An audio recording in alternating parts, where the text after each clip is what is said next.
Guys, आज आरंभ फूड्सतर्फे आपण एक नवीन भाजीचा प्रकार बनवत आहोत. उन्हाळी पदार्थ सांडगे.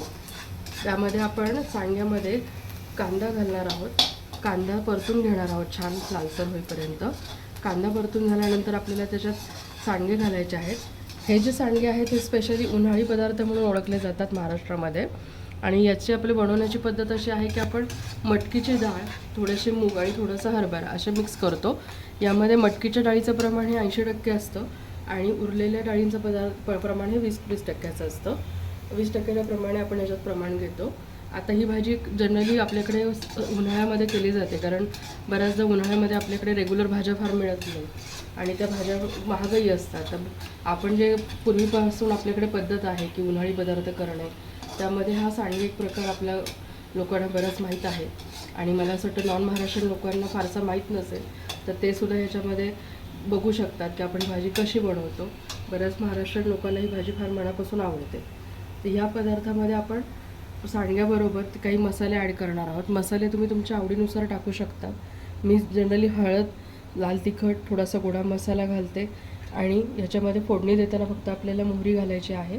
असं करून आपल्याला हे तळलेले सांडगे आहेत हे उकडून मी तळून घेतलेले आहेत ऑलरेडी. आणि तळून घेतल्यानंतर मग मी ते आपल्या झालेल्या त्या कांद्यामध्ये आपण त्याचं मिक्स करणार आहोत आणि थोडंसं पाणी टाकून त्याला शिजवून घेणार आहोत. थोडी की लालसर होईपर्यंत टाकायचं म्हणून.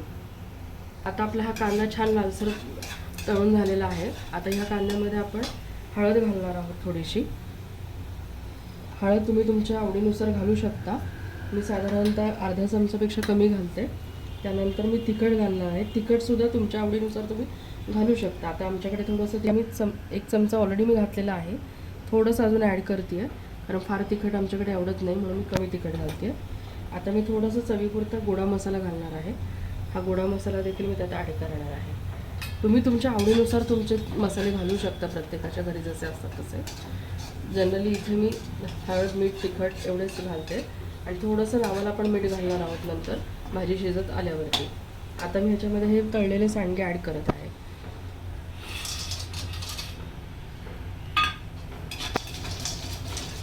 हे सांडगेसुद्धा असं एकजीव होईपर्यंत छान परतून घ्यायचं तेलामध्ये, म्हणजे मग तो एकजीवपणा आला की त्यांची चव छान येते. एकत्र झाल्यावर त्याला एकसंधपणा येतो. त्यामुळे छान परतून घ्यायचे त्या कांद्याबरोबर आणि मसाल्याबरोबर.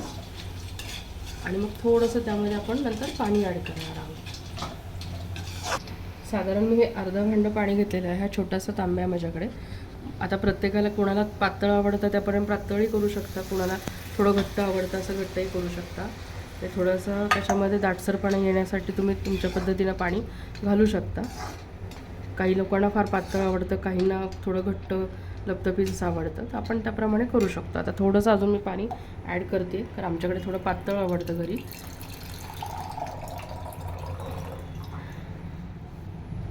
असं मी थोडंसं पाणी सगळीकडून छान ॲड केलेलं आहे.